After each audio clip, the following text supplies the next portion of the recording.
그는 이 관직을 오직 그가 의도하는 도덕적 통치의 개혁을 추진하는 수단으로서만 받아들였다. 퍼시도 도덕교사로서 성공적인 경력을 구축했고 이른 시기부터 다양한 교회에서 설교를 맡고 1753년에는 성공의 성직자로서 생계를 보장받았다.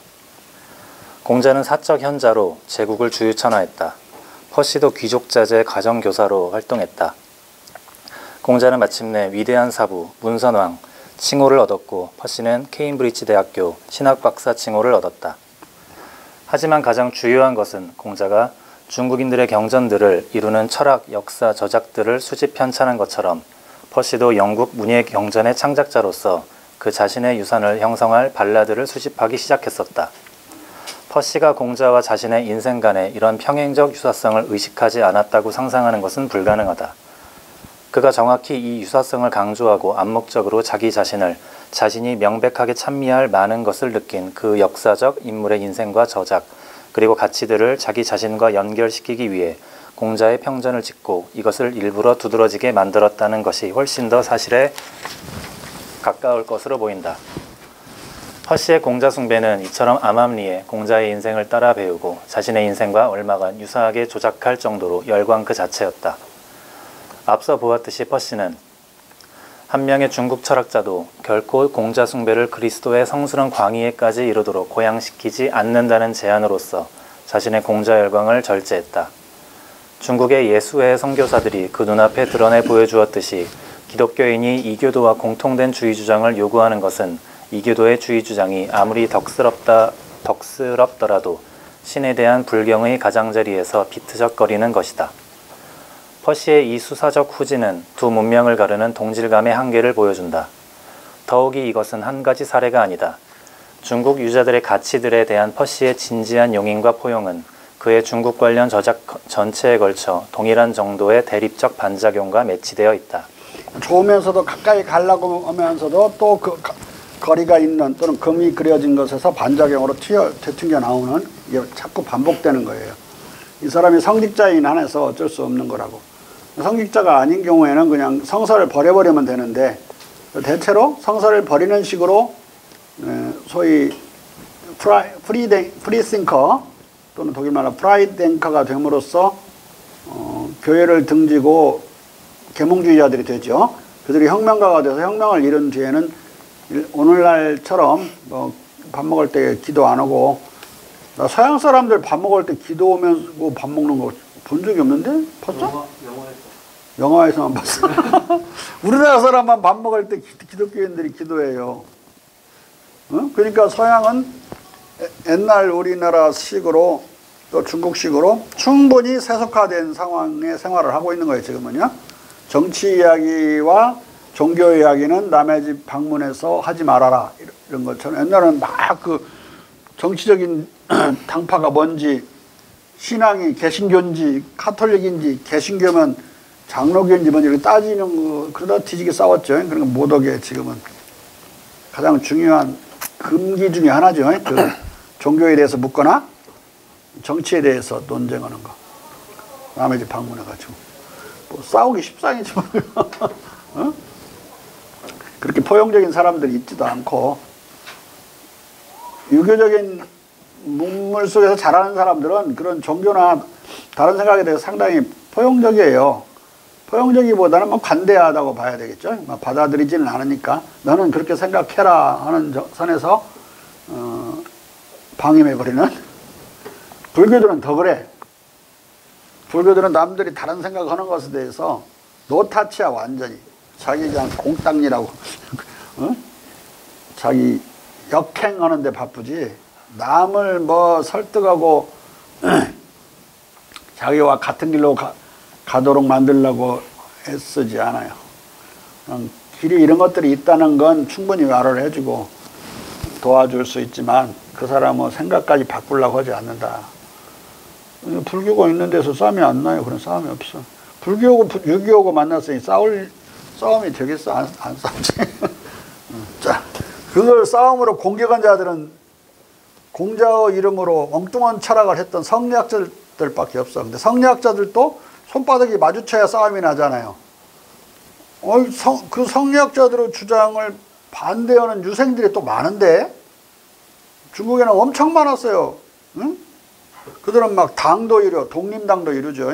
왕阳명 학파들은 완전히 성리학을 알기를 아주 공자를 팔아먹는 자들로 알았으니까 배신하고 팔아먹고, 또 고증학은 전부 주자의 주장이 그 고증해가지고 경전 자체를, 원래는 이런 말인데 경전 자체가 틀린 것도 모르고 헛소리 막 해놨다고 그러고 막 이런 식으로 고증학식으로 비판하고 온갖 비판들이 여러 학파들이 많았어도, 한학파는 한나라 시대에 주자가 등장하기 이전에 그 경전 그 자체를 배우던 그 시절의 해석으로 돌아가야 된다고 주장하는 게 한학파예요. 그럼 벌써 내가 말한 것만 해도 세 학파가 있는 거고, 주자학 하나만, 성리학 하나만 있었던 게 아니었던 거죠. 그런 시대에는 성리학자들이 다른 불교를 공격하고, 정도전이가 불시잡병 같은 글을 쓴다고 그래서 동네 유생들이 동조하지 않았어요. 동네 유생들은 그런 성리대전 같은 건 안 읽었으니까. 성리대전이 엄청 두꺼워요. 엄청 비싸고, 동네 유생들은 사서 삼경 정도 읽었지 그런 건 읽으려고 생각도 안 했어요. 그런 사람들이 나중에 들고 일어나는 거예요. 그 사람들이 한 몸에 세 가지를 다 했어요. 서당 훈장, 그 다음에 사주쟁이, 그 다음에 세 번째 지관, 몇 자리 맞았고, 세 가지를 다 했기 때문에 뭐 동네 사람이고 뭐고 이 양반한테 와서 다 부탁하고 뭔가 도움을 얻어야 살아갈 방도를 알았죠. 그 다음에 이제 또 하나 더 추가된 게 있어. 너무 관과 백성이 갈등이 많아지면서 대서소 역할을 해요. 무슨 수령에게 뭘 요구하는, 뭘 고쳐달라고 요청하는 것을 대신 써주고 대서소 역할을 해요. 대서소 역할을 하다가 혁명 지도자로 변해버려. 너무 자기가 옆에서 봐도 딱 들어줘야 되는데 너무 딱한데 안 들어주고 그러면 걔 열받잖아. 열받다가 괜히 수령한테 삿대질 해갖고 저놈이 다 지금 꾸몄구나. 애야 아예 꾸미자. 꾸몄다고 소리 듣느니 꾸미는 게 낫잖아. 그래서 혁명 지도자가 되고, 결국 그렇게 보면 5가지 일을 한 사람이 다 한 거죠. 나중에 6가지 일을 하게 되는데, 그게 이제 동학이라는 새로운 종교 활동이 추가가 돼요. 그러면서 동학이 들불처럼 번져가는 거예요. 들불처럼. 생각해 보세요. 동학 농민 전쟁을 하던 당시에 동학교도가 60만이었어요. 그러니까 동경대전이 출판된 게 1860년인데 용람밀서도 거의 같이 출판되죠. 여러 버전이 있지만 하여간 첫 번째 나온 건 그거고, 거기서 한 5년 만에 60만이 돼요. 그리고 60만에서 30만이 도살돼요. 동학농민 전쟁으로. 그런데 1907년에 고종에 의해서 동학이 공인될 때 150만이라고 보고를 하거든요. 그리고 공인돼요. 3.1운동 할 때 전도교 쪽에서는 600만, 우리 학계에서는 300만 정도 돼요. 그러면은 그때 인구 많지 않을 때야. 1600, 1700 할 때니까 어른들은 다 믿은 거야. 기독교 믿는 사람, 불교 믿는 사람 빼고 어른들은 다 믿은 거야. 그냥 국민들이 다 믿은 거야. 국민의 종교가 됐는데, 그걸 통해서 국민이 형성이 돼요. 어떤 국민이냐? 서로를 하늘처럼 받드는, 그야말로 놀라운 존중의 주체로서 서로를 바라보게 돼. 시민의 어떤 책임감과 함께.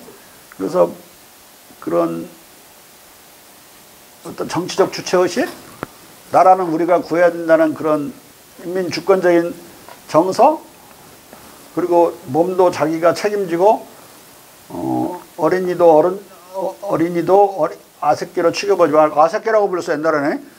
어린이로 대우해야 된다. 어린이 해방을 가져와야 되고, 여성도 똑같이 한올림이다. 남녀 평등을 주장하고 국민이 형성되는 거죠. 그리고 아예 노비 같은 건 인정을 안 해버리는 거야. 동학에서는 다 무조건 해방이야. 자유평등한 백성만이 국민이라고 부를 수 있는 거거든요. 국민이 형성되는 거야. 네이션 빌딩이 벌어지는 거예요. 네이션이 있어야 나라가 있는 거죠. 네이션이 내가 국가다 하면 국가가 창설되는 거예요. 루이 14세가 내 짐이 곧 국가다 그랬죠. 냈다 세모아 국가 그거 나야 라고 하는 건데, 국민이 형성이 돼서 국민이 국가 그거 우리야 딱 냈다 세나숑 그러면 이제 나라가 되기 때문에 영어로 네이션이라는 말이 국민도 되고 그래서 국가도 되는 거야. 이중적인 의미죠. United States 그러면은 미 합중국이지만 United Nations 그러면 유엔이죠.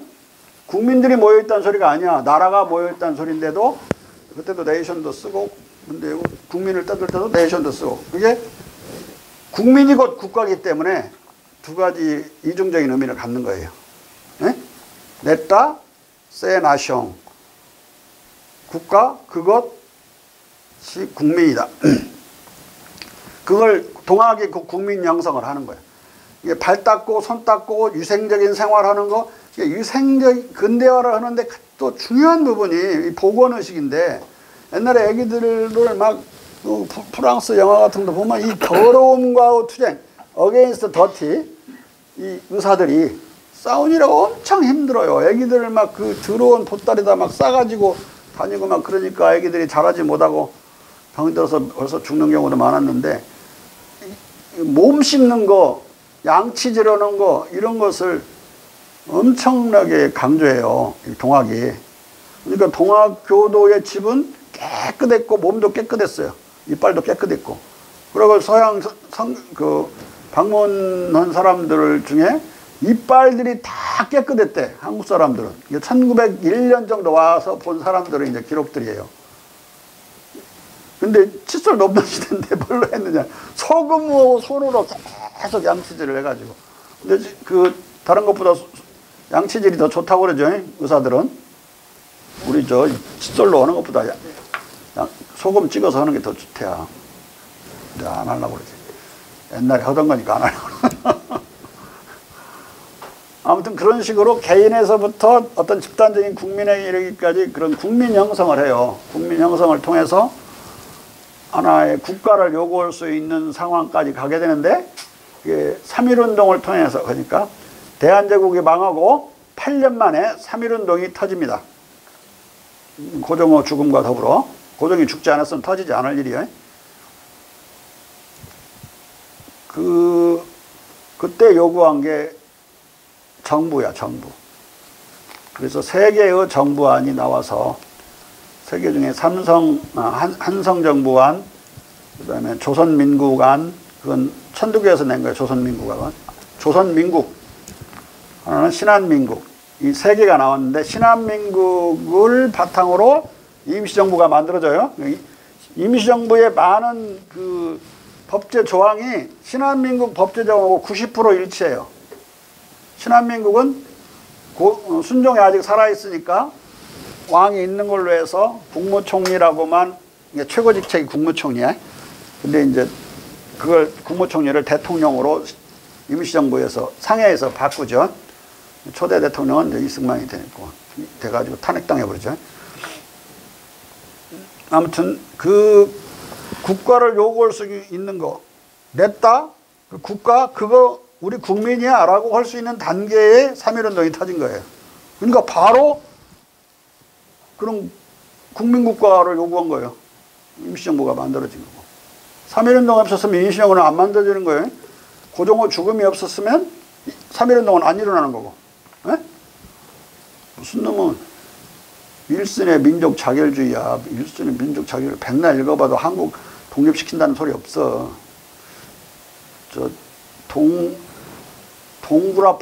동구라파에서 식민지 또다시 재분할하려고 하는 요구들이고 아무 관계도 없습니다.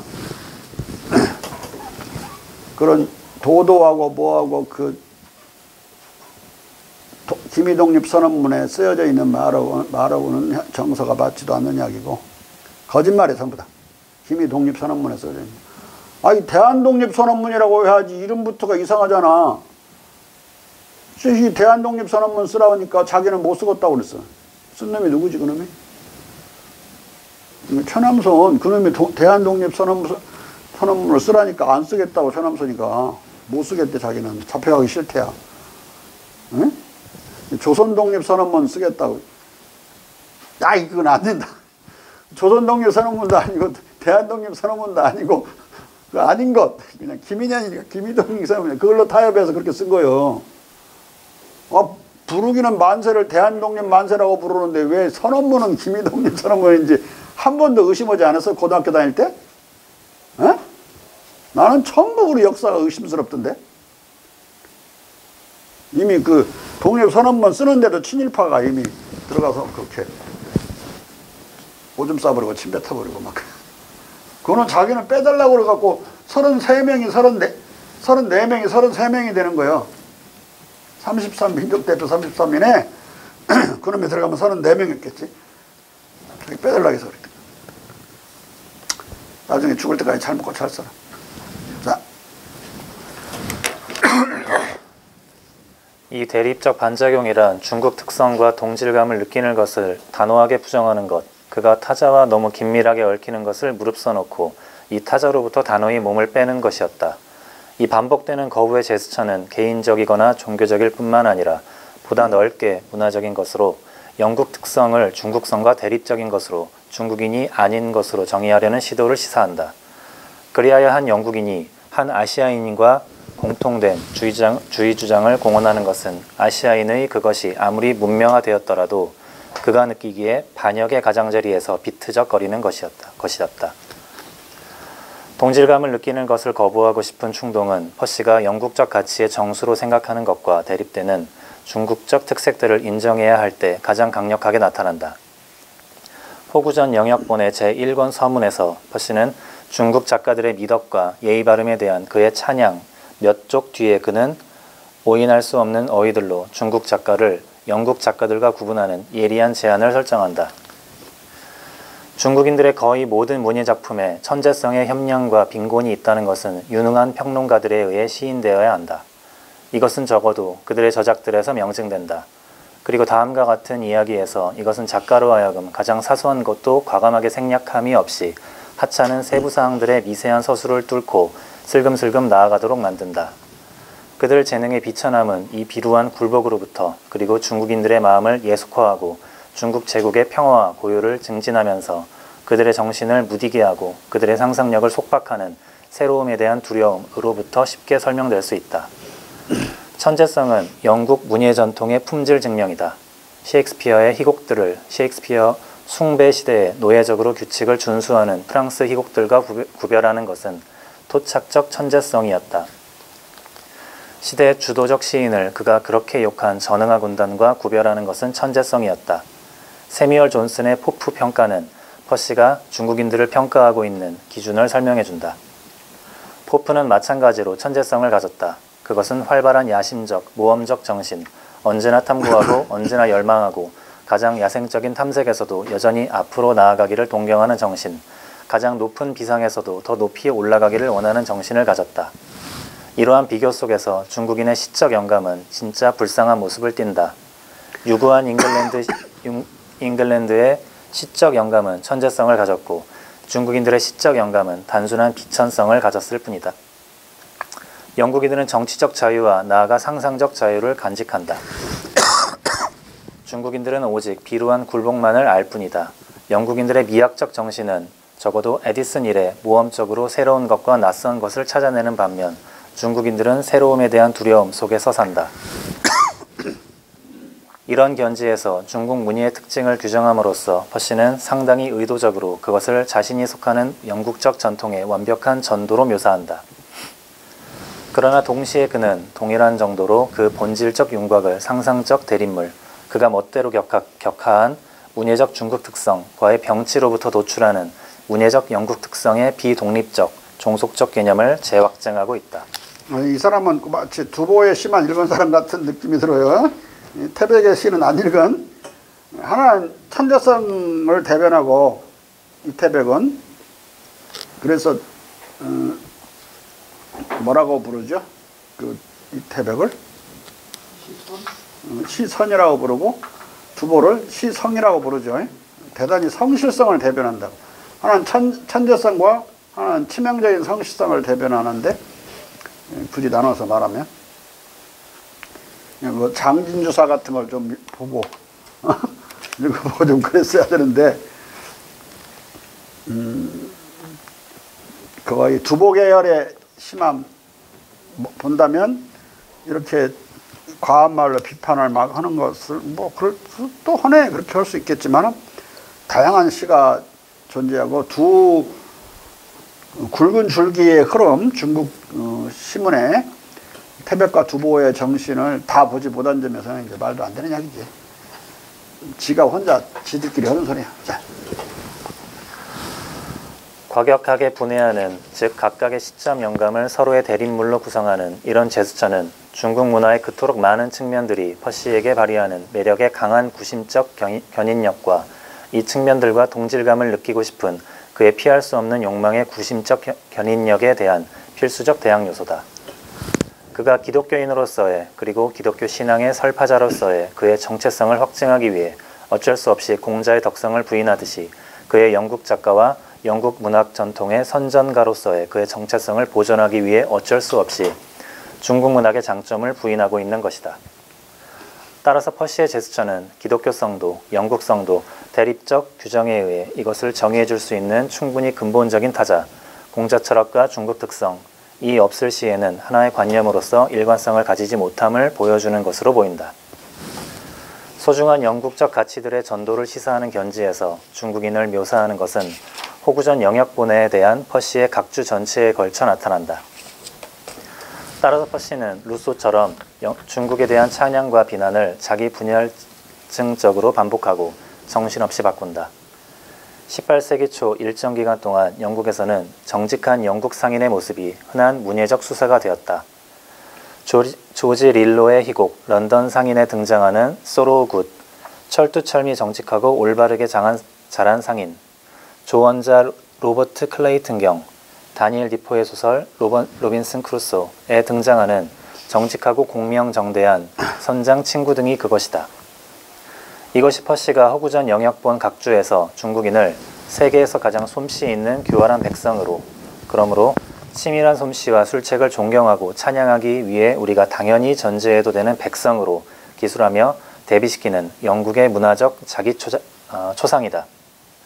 성 조지로부터 베어불프와 헨리 4세를 거쳐 번연의 용을 죽이는 순례자에 이르기까지의 영웅 전사들 속에서 재현된 무용의 영국적 전통과 반대로 중국인은 세계에서 가장 비겁한 백성이고 자살에 중독되어 있다. 영국인들이 스스로를 자유의 사랑에서 무쌍한 존재로 상상하는 반면 어떤 백성도 중국인들보다 더 많은 정치적 구속 속에 살지 않는다.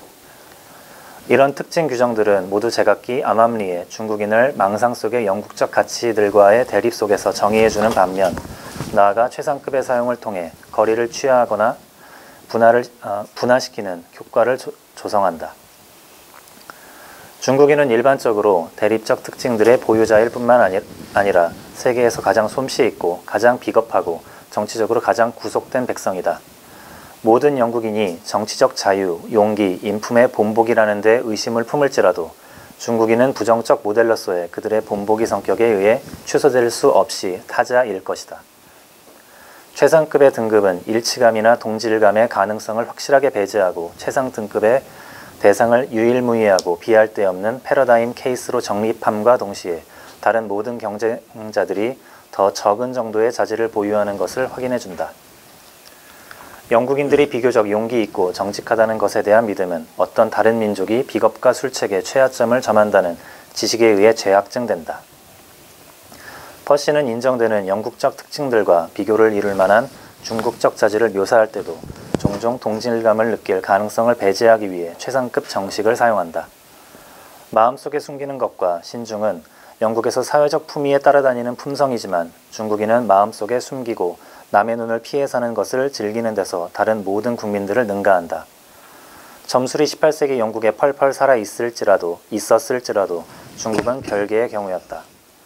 점쟁이, 예언자, 점술사는 어디에서도 점술술사는 어디에서도 중국에서보다 더 크게 고치되어 있지 않을 것이다. 영국인들이 댄스 교육에 동의함에도 불구하고 중국인들은 세계에서 가장 의례적이고 친절한 백성이고 다른 모든 국민을 능가할 정도로 외양을 꾸민다. 간결이 지혜의 본질로 인정될지라도 중국어는 세계에서 가장 간명한 언어다. 귀족들이 너도나도 만유여행에 나서는 시대에 골동품 취미는 영국 생활에서 여전히 강력한 힘을 발휘하고 있었다. 하지만 어떤 백성도 중국인과 같이 오래된 옛것에 대해 맹목적 존경을 품고 있지 않다.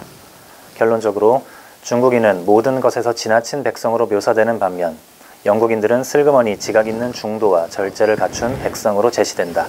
반대죠. 반대. 중국인들이 원래 중도와 절제를 중시하는 백성인데 뒤집어 갖고 영국은 중도와 절제고 중국은 전부 뭔가 지나치고 극한으로 가고 이런 걸로.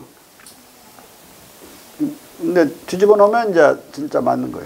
영국인들은 그런 극한으로 가는 거예요. 극한으로 늘 그냥 확대하는 게 아니라 영토도 확대하는 게 아니라 제국주의적인 침략과 정복을 통해서 엄청난 그런 이민족들의 학살을 자행하고도 무용으로 정당화하고 극단적인 행위들을 막 하면서도 극단적으로 또 정당화하는 거예요. 야, 중국은 단 한 번도 외국을 공격해서 그러한 고통에 집어넣거나 그런 역사가 없었어요. 우리 한민족도 마찬가지지만.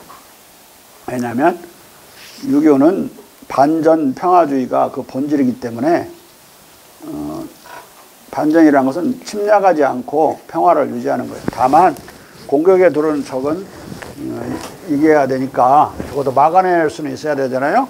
그러니까 그런 유비무환은 공자님 말씀이야. 유비무환, 우리나라 최전선 가면 막 유비무환 이런 말 많이 써놨어. 그게 누구 말인지도 모르고 막 써놨는데 공자님 말인데 한자로 써놨어. 그것도 무식한 군인은 읽지도 못해. 근데 공자님 말씀이 아주 안정적일 때 망하는 걸 걱정하고 또 망할 때 스스로 정신을 차리면 안 망하고, 그리고 하늘을 거스르는 자는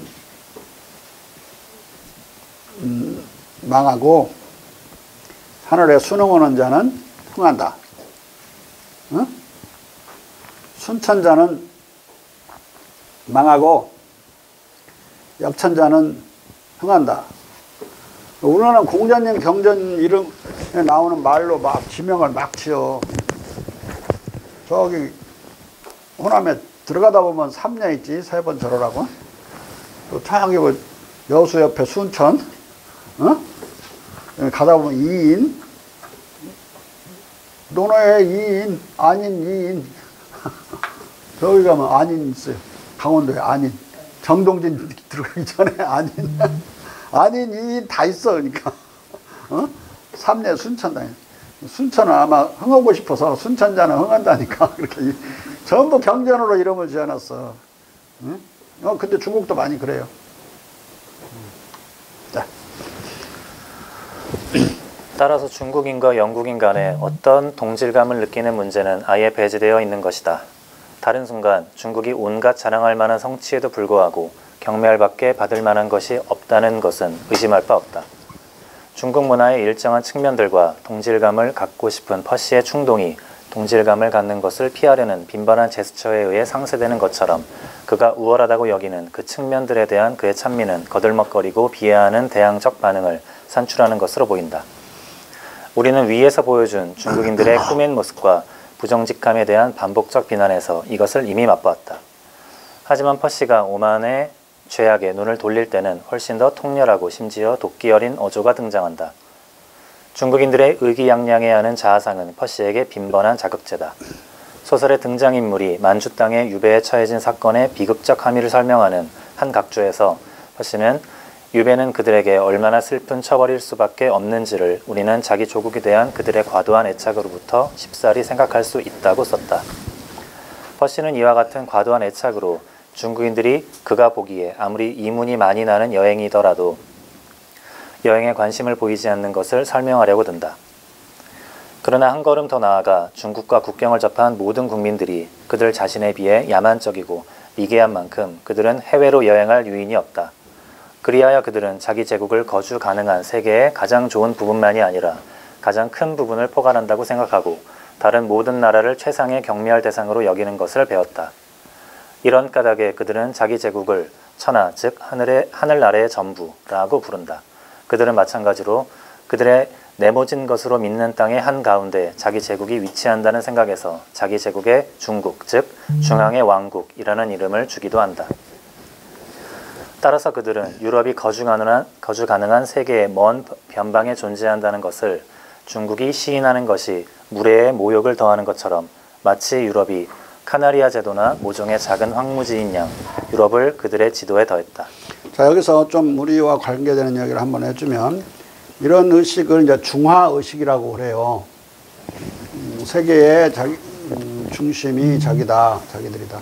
문명의 중심이라는 뜻이야, 중화는. 그런데 이제 조선 중화론이 있죠. 병자호란 이후에 송시열을 중심으로 북경을 점령하는 문제로 이제 스스로 자강하고 자수하는, 스스로를 갈고 닦고 스스로를 강하게 만드는 그 시기가 있는데, 그래서 일정 기간 동안 중국이라는 나라가 오랑캐에 의해서 점령됐는데 일정 시간이 지나면 중국인들에 의한 중화 국가가 그 중국에 들어설 때까지 일정 기간 동안 우리 조선이 중화 노릇을 한다. 명나라가 망했기 때문에 명나라의 제사를 지내는 숭정제, 그래서 마지막 황제의 제사를 계속 지내요.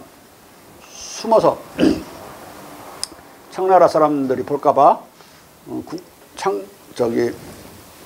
경복궁 안에 대보단이라는 제사단을 세우고, 뜻은 크게 보답하는 당이다. 뭘 보답하냐?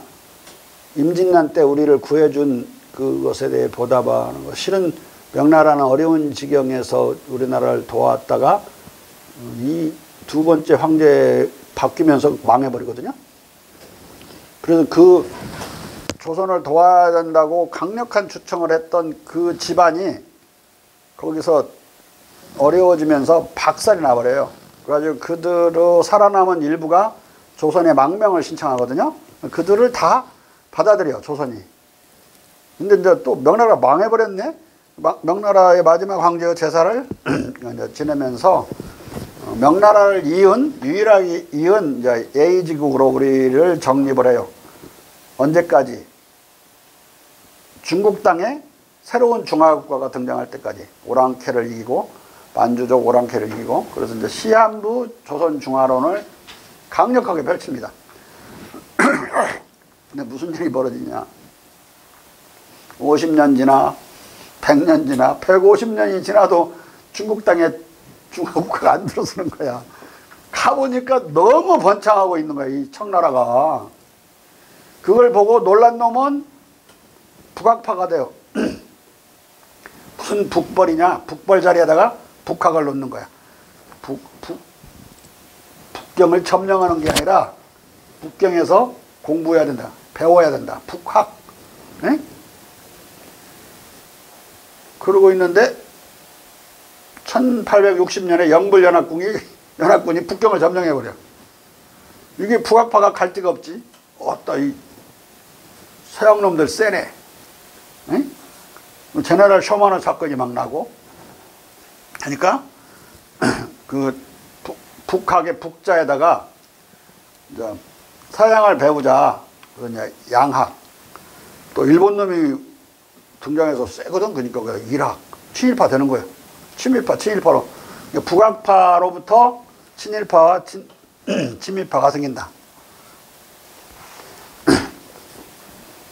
6, 70년대 우리가 가난하고 미국을 아주 높이 볼 때 미국에서는 거지도 양담배 핀단다. 그 말이 대단한 말이었어요. 거지도 양담배 펴. 양담배가 엄청나게 귀한 거 중에 귀한 거였거든요. 한 모금만 빨아보아도 원이 없을 그런 거였는데 양주 양담배가. 근데 거지도 양담배 핀다니까 얼마나 잘 사는 나라야. 그 유사한 의식 속에 박지원에서부터 그런 부학파들은 들어있었던 거예요. 그런데 일군의 이제 동네 유생들, 아까 사서 삼경 정도 읽은 사람들, 성리학은 모르는 사람들, 이 사람들은 150년이 가도 중화 국가가 중국에 안 들어선단 말이에요. 그런데 또 새로운 북경의 사변이 일어난 이래로 보니까 이게 문명의 중심이 중국에만 있으라는 법도 없고, 보니까 워싱턴에도 뉴욕에도 있는 것 같고, 런던에도 있고, 뭐 동경도 막 문명의 중심이 되려고 하는 거예요. 중화라는 게 그런 뜻인데, 그럼 우리도 한국도 문명의 중심이 될 수 있잖아. 그러면서 시한부 조선 중화론에서 시한부를 떼버려요. 떼버리고 우리의 독립적인 조선 중화론을 피게 된다. 그게 내가 말한 일반 유생 또는 동네 유생들이 한 엄청난 작업이에요. 그러니까 그런 것이 문자화되는 경우는 많지 않았지만, 그래도 동학의 통경유전에 여기가 중화로다 이런 그런 용람유사에 그런 노래가 있거든요. 경주의 어느 동산을 가려 여기도 중화고 여기도 중화로다. 우리가 문명의 중심이 될 수 있다는 생각을 해요. 동학 안에는 우리가 나중에 우리 인류를 구할 것이다, 한국이. 응? 그 다음에 내가 바라는 왕국이라고, 아니, 바라는 나라라고 하면서 그냥 문화국가론을 피게 되는데, 김구가 읽어본 사람들은 아마 감명 깊게 읽었을 거야. 율로 읽어봤어? 근데 거기에 무슨 남한나라 공개가 뭐 강대한 나라 세우자 그런 거 일체 없잖아요. 문화적으로 가장 앞선 나라가 됐으면 좋겠고, 우리로부터 중요한 교절이 우리가 세계의 어려움을 구해주는 나라가 될 때, 그때가 우리가 문화국가가 된 것이다. 그런 구절이 있어요. 그 구절은 동학의 구절이야. 동학의 구절. 에? 우리 민족 종교는 전부 우리나라가 세계 중심이 된다고 돼 있어요. 에? 대종교부터 시작해서 다. 그것도 다 동학 표절해 간 거예요. 표절. 근데 이 양반은, 김구는 원래 자기가 동학교도였고 동학교의 접주였어요. 그러니까 이 기독교로 따지면 목사님 접주도 했고 혁명적 봉기도 했던 양반이야. 그러니까 그 사상이 거기서 이제 나타나는데, 이번에 코로나 때 마스크 엄청나게 세계에 대줬잖아. 세계를 구할 수 있는 하나의, 아까 한국 문명이라고, 문화가 아니라 문명이 탄생할 것이다. 거기 안에는 우리가 그런 오만하지 않고 여전히 계속 겸손하다면 충분히 세계의 가치론적, 문화적, 도덕적인 어떤 모델이 본보기 국가가 될 수 있게 되면 세계를 구할 수 있는 거예요. 뭐 우리가 쫓아다니면서 구한다는 게 아니라, 우리를 본보기로서 발전하면 다들 분발하고 도덕적으로 고귀한 사람들이 되어 가는데 도움이 되지 않겠어요? 그래서 여기서 지금 어떤 중국을 뻔따라야 되냐 말하냐, 다양한 중화가 있을 수 있다. 근데 우리도 그 중에 한 중화, 즉 조선 중화가 가능하다라고 생각을 한 사람들이 대한제국을 건설해요. 고종의 대한제국은 전통적인 성리학적 논리에 의하면 절대 나오면 안 되는 거야.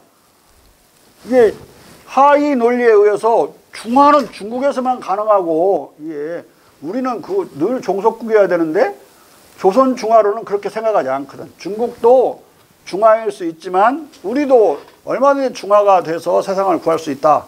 세상에 빛이 될 수 있다.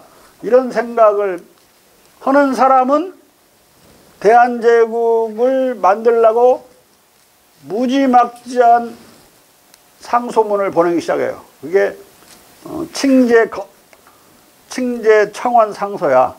황제를 칭하라고 하는 상소라고. 그게 대궐문에 빗발쳐요.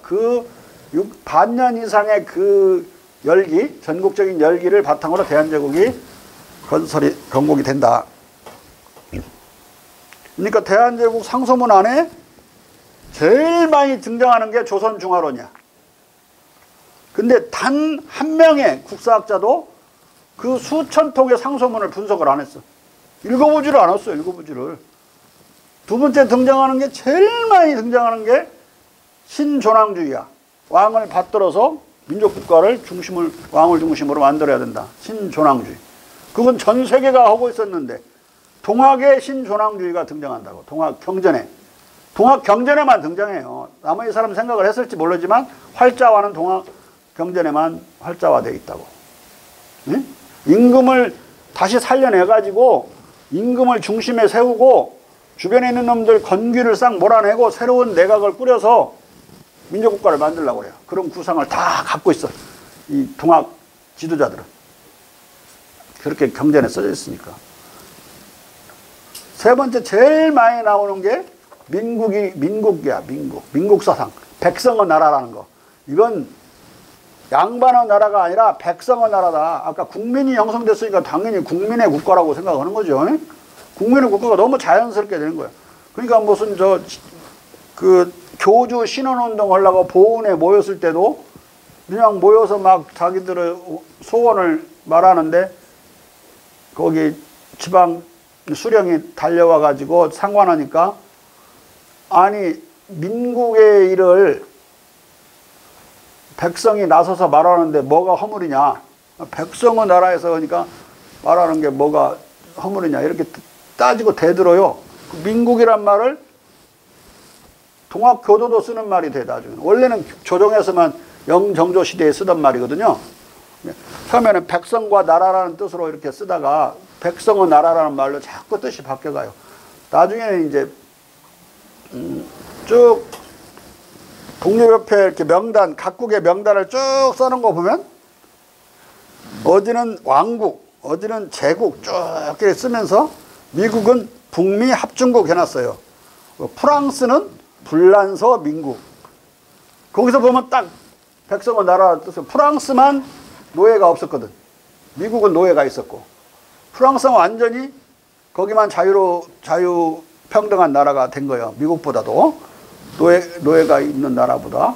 그래서 미국을 북미 민국이라고 해야 되는데 그걸 안 하고 그거는 합중국이라 해놓고 공화국이라는 뜻이 아니에요. 원래 합중국이라는 뜻은 그 당시에는 그런 뜻으로 안 썼다. 근데 프랑스만 민국이라고 해놓은 거 보면은 민국이 무슨 뜻인지 알겠죠? 백성의 나라인 나라만, 백성의 주권을 가진 나라만 민국이란 말을 쓴 걸 알 수가 있어요. 그러면 마음속이나 사상적으로나 우리를 민국이라고 생각하고 그러한 자격이 이미 갖춰져서 그런 자부심이 있고 스스로 그걸 말로 표현하고 올 수 있었던 거죠. 뭘 통해서? 동학을 통해서 국민이 형성이 된 거예요. 대한제국을 만든 것도 그런 국민의 성장이고 국민의 형성이고 3.1운동에 가서 극점에 달해서 3.1운동이 나고 대한민국이 만들어지는 거야. 임시정부 대한민국이. 그 정신으로 싸워서 오늘날 대한민국이 있는 거고. 그러니까 동학을 이해를 못하면 대한제국도 이해를 못하고 대한민국도 이해를 못하는 거야. 기본적으로는. 동학을 이해를 한다는 것은 제대로 이해해야 한다는 소리야. 제대로. 엊그제 김한민이가 도올 이야기를 하면서 도올이 동학에 빠져가고 동학을 엄청 중시하고 최재우배 또 최시영이 그냥 그 천주를 봤다고 그러고 막 천주 그런 걸 하는 걸 막 그래서 너무 그렇게 종교적으로 가지 말라고. 그러다 보면 이제 거기 아류 있지. 동학에서 떨어져 나온 아류 김제 사람이 만든 거 뭐라고 하죠? 그 무슨 교? 자기가 천주라고 막 하는 사람? 증산도로 가버려 잘못하면. 응? 그래도 최시영과 최재우는 천주의 말씀을 들은 거예요. 성령의 말씀을 듣듯이 들은 정도고 자기는 자기가 예수라고 한 사람이나 예수가 자기 하늘의 아들이라고 한 거랑 똑같은 소리예요. 그건 예수 흉내내는 거지. 예수 짝퉁들이라고 그런 식으로 가면 그런 거 하지 말라고 그랬어 내가. 철학적이어야 되고 사상적으로 동학을 이해를 해야 된다. 동학의 중요성이 거기서 이제 나타난다고 내가 말을 한 건데, 너 술 먹냐라고 너는 뭔 소리 하는지도 몰랐지. 기억도 안 나지. 어? 동학을 그런 국민 형성의 과정으로 이해를 하고 국민이 형성이 돼야 근대 국가가 들었으니까 그때 민국 사상이 그 안에 제일 또 많이 나와요. 그래서 대한제국이 만들어진 거예요. 근데 성리학자들, 핵심 성리학자들 최익현하고 누구냐?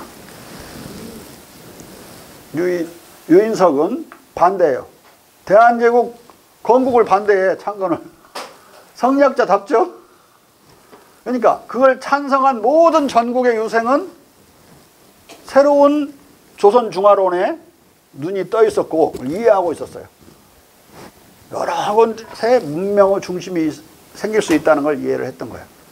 그래서 중국과는 대등한 관계를 맺으려고 그랬고, 그렇게 북악파처럼, 그 이전에 성리학자인 송시열 계열처럼 중국을 오랑캐라고 무시하지 않았어요. 그렇다고 북악파처럼 받들려고 하지도 않았어. 대등해야 되는 거야. 예? 이 동네 유생들, 일반 유생들의 대중국과는 그랬다. 그들을 오랑캐라고 무시하지도 않았지만 중국이라는 이유로 무조건 받들지도 않고 중화대 중화에 조선 중화대 이 청나라 중화가 대등하게 교섭을 해야 된다고 생각했어요. 근데 그것은 실제로는 쉽지 않았고 오랜 교섭을 통해서 그 통상장정이 만들어져요. 네? 조청 통상장정, 한중 통상장전, 한청 통상장전, 조청 통상장전 이렇게 여러 가지로 부르는데 거기서 서로 대등한 근대적 관계가 만들어진다. 더 이상 그거 없이. 거기서 그리고 간도가 땅에 영토에 문제가 있다.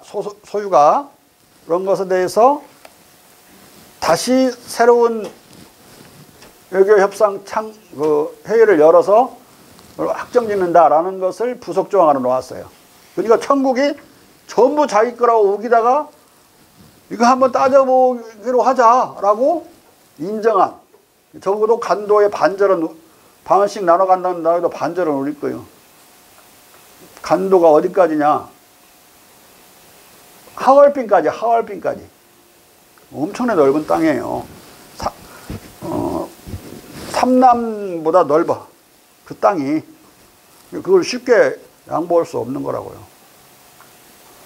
그걸 달라고 할까봐 요놈들이 지금 동북공정 해가지고 완전히 고구려도 지들 역사 속에 넣어버린 거야. 우리는 고구려를 기준으로 주장하지 않거든.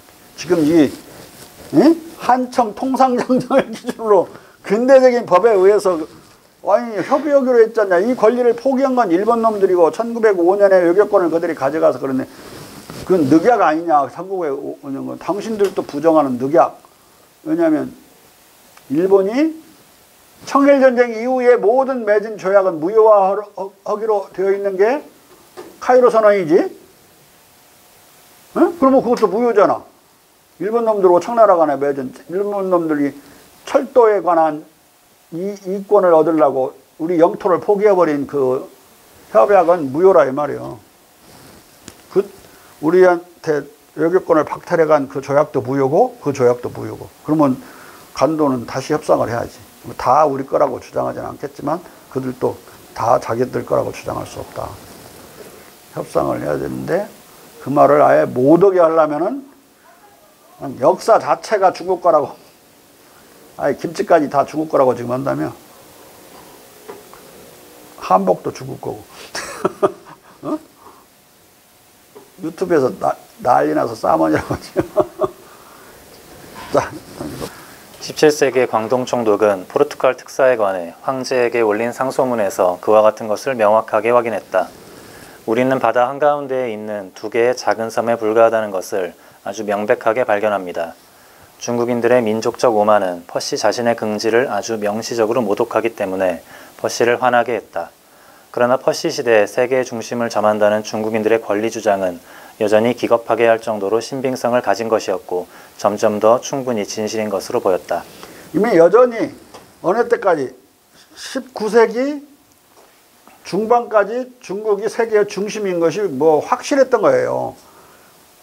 전쟁을 할 수 있는 능력에 있어서 중국이 평화를 너무 지향해가지고 약해졌을지 몰라도 여전히 문물은 가장 높았던 상황이라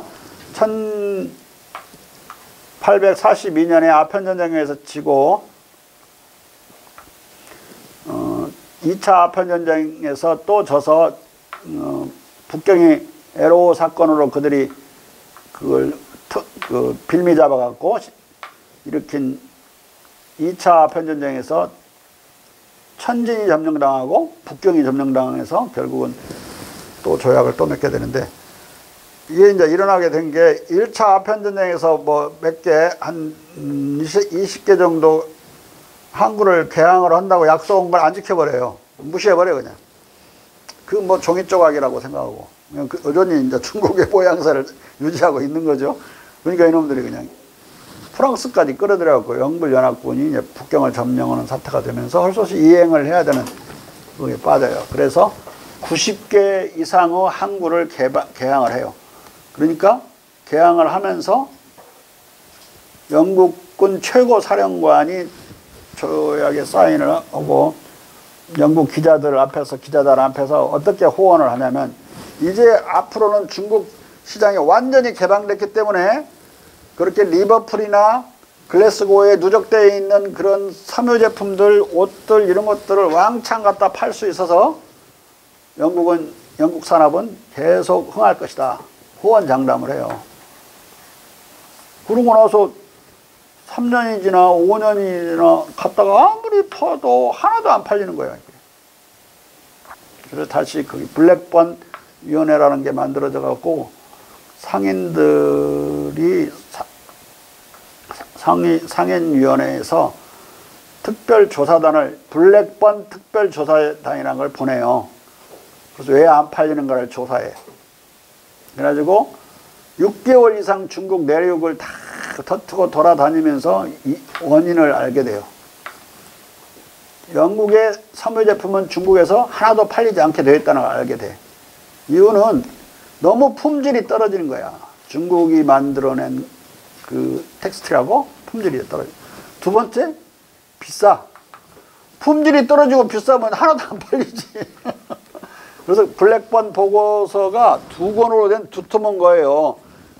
그 블랙번 보고서라고 나만 볼 수 있는 게 아니라 구글에 때려보세요, 영어로. 더 블랙번 리포트. 그러면 떠버린다고, 그대로. 전체가. 그거 다 읽어보면 결론은 두 가지야. 영국 상품은 중국 상품의 품질이 나쁘고 더 비싸다. 모든 지역에 걸쳐서 조사를 해서 다 종합을 해서 다 읽어보면 결론은 그건데, 이게 팔리지 않는 거죠. 한 털도 안 팔려. 한 필도. 이게 전쟁 괜히 한 거죠. 전비만 뒤지게 들어가고. 그리고 아편 전쟁이잖아요. 아편을 팔라고 해서 아편을 팔려고 개방을 해줬는데, 처음에는 아편이 좀 팔리더니 자꾸 줄어들어서 딱 10년이 됐을 때 1870년에 갔더니 아편 수입이 제로가 돼버렸어. 중국 사람들 짝퉁 만드는 게 도사 아니야? 다 그 아편을 갈아가지고 양귀비를 중국산으로 다 만들었어. 생산하고 있는 거예요.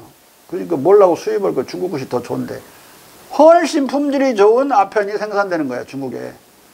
그러니까 통상 그 세관을 다 외국인들이 장악하고 있었거든요. 그들이 기록한 기록을 보면 수입량이 제로가 돼버려요. 모든 면에서 제로가 돼버려요. 그런 자기 자신들의 흥기를 통해서 1870년부터 회복되기 시작해가지고 1910년, 20년에 세계 4대 무역대국으로 등장해요. 재무상하는 거죠. 20년, 30년대에는 무역대국만이 아니라 경제 강국이 된다. 그리고 31년에 일본에 침공을 당하는 거예요. 만주를 뺏기게 되죠. 35년에 중일전쟁, 37년에 중일전쟁이 나는 거라고. 네? 이 역사를 잘 알아야 돼요. 그 중일전쟁을 대체로 자기들의 경제력과 자기들의 무력으로 중국이 감당을 해요. 미국이 도와주게 된 것은 그들이 진주만을 박살나고 나서 일본군과 싸우려는 결기가 생긴 뒤에야 중국의 중요성을 알아요.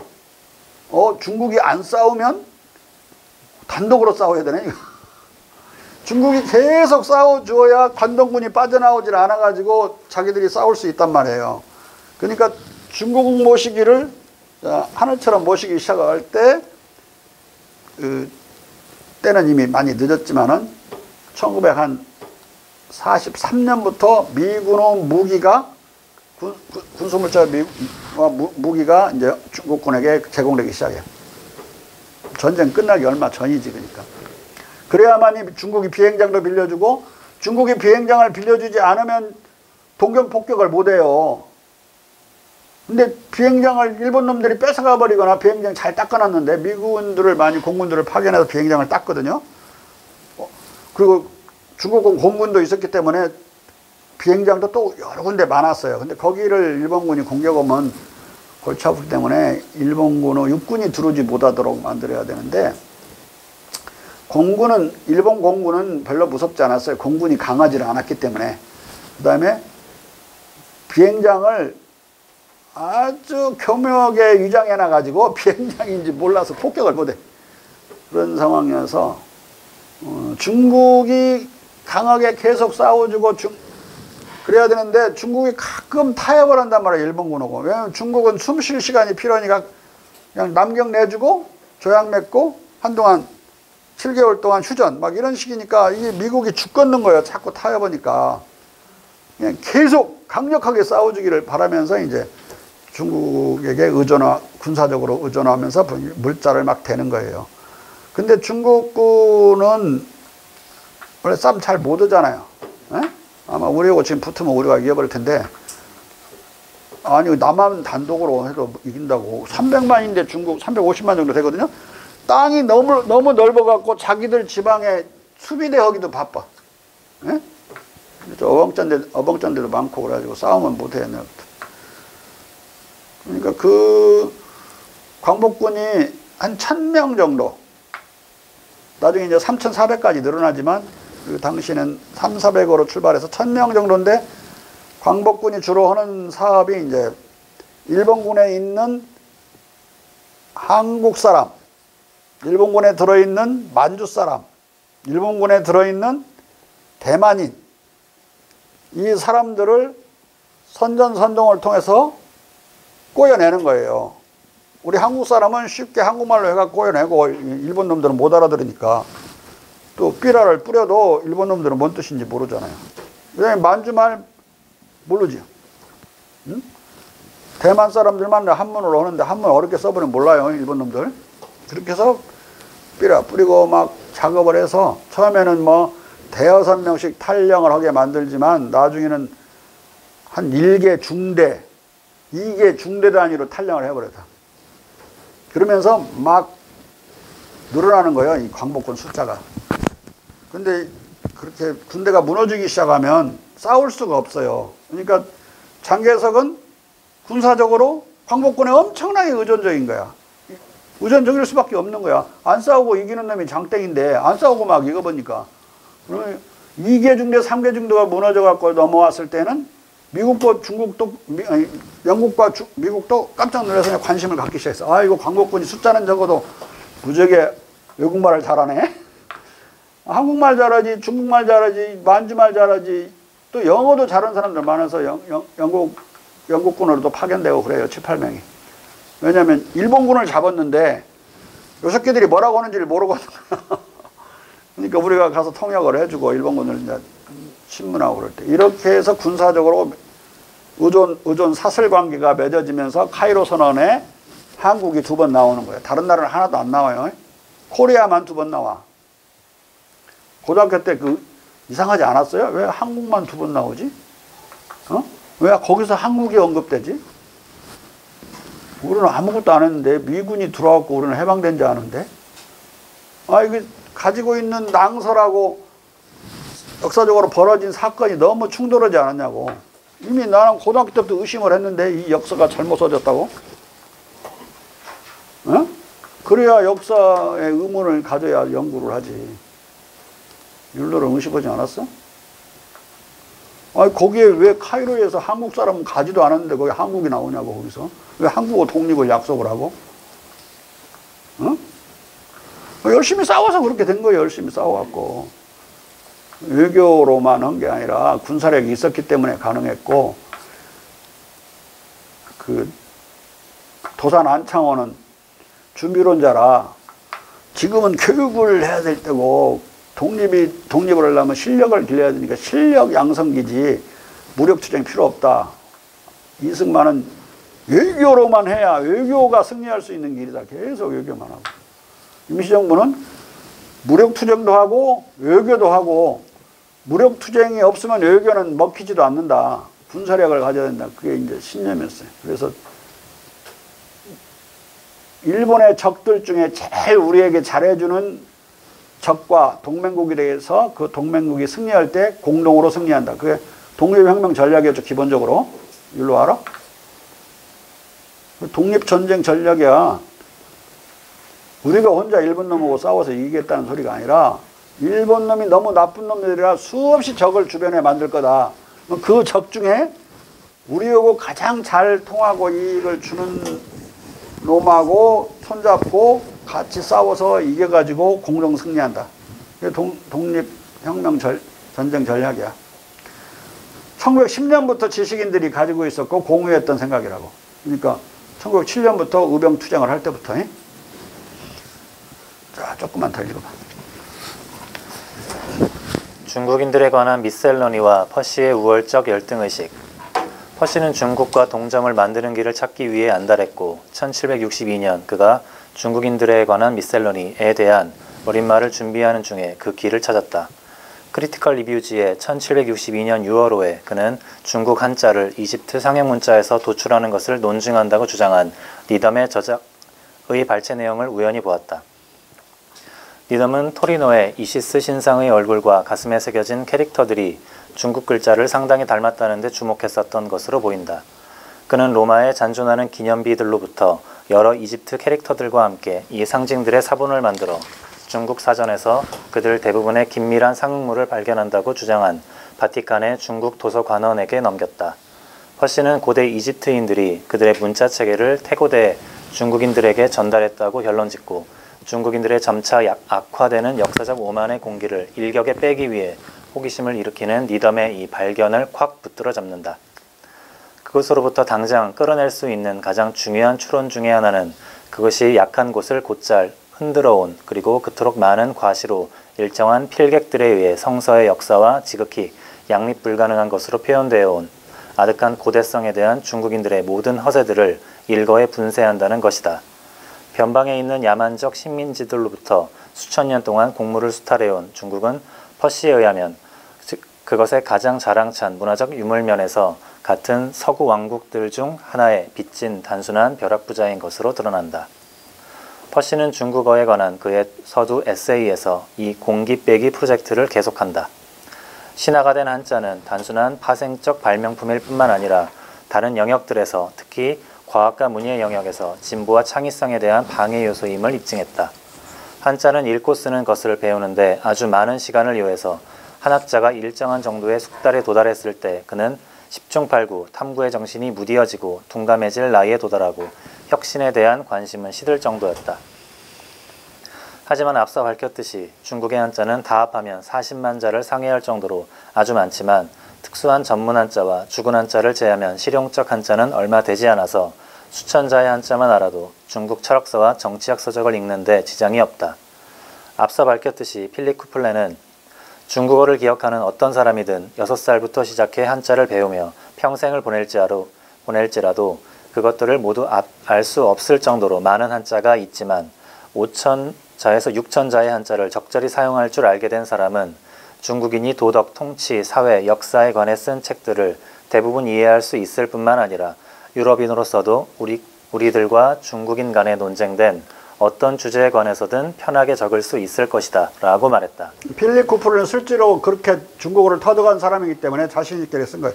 5, 6천자를 알면 된다. 오늘날도 마찬가지예요. 중국어 5, 6천자 정도 알면은 다 알 수 있어요. 거의 다.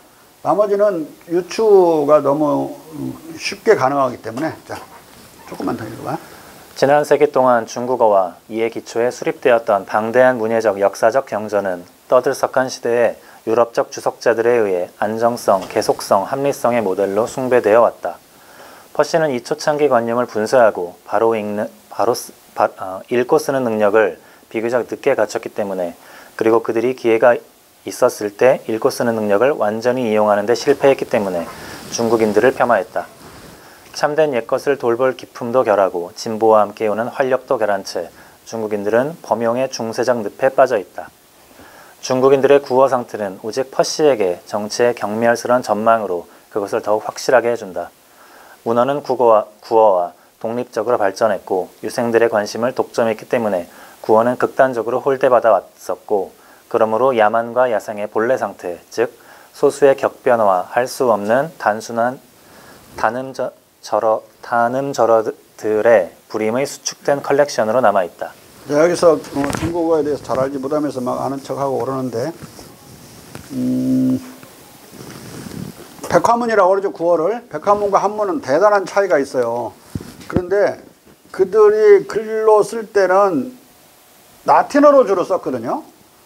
그리고 일반적인 영어는 언문이야, 여전히. 그러던 시대를 이때까지도 살고 있었는데 라틴어와 영어는 하나도 안 통해요. 외국어라고 그냥. 에? 그런데 백화문하고 한문은 상당히 통해요. 7, 80%가 같으니까. 에? 나머지는 20, 30%는 배워야 돼. 백화문은 따로 배워야 돼. 물론 발음도 많이 다르고 그러지만은 글자로서는 서로 소통이 가능하고, 우리가 한문만 갖고 중국 가서 여행할 때도 대충 감을 잡잖아. 이렇게 그 약자를 가나 자체를 안다면 쉽게 알 수가 있어요.